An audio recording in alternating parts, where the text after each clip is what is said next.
My love of historical fiction goes right back to being a child, and my wonderful, much missed dad used to read me my bedtime story when my poor mum was doing the bath and bedtime routine with my younger sisters. And being a man of a certain age and of a certain type, he read me the stories he'd loved as a child. They were completely unsuitable for bedtime reading for a 5-year-old. So when I was 5, he read me, for example, She, and then we moved on to things like Walter Scott's Ivanhoe.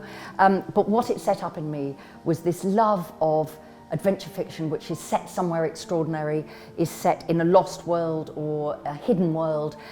There's lots of action, there's lots of fighting, there's lots of high emotion, but in the end the goodies always triumph. And I know that I owe, in a way, the sort of writer I am to being read those stories by my wonderful dad all the way back in the 1960s.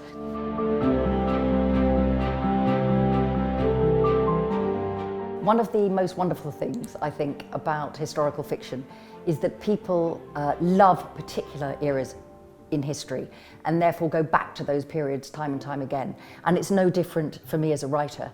So I suppose I love the medieval period, 11th, 12th, 13th century.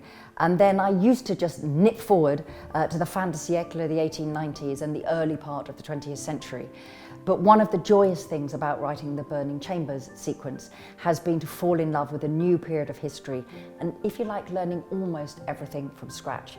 And the 16th, 17th and 18th century were a complete closed book to me until I started researching for this.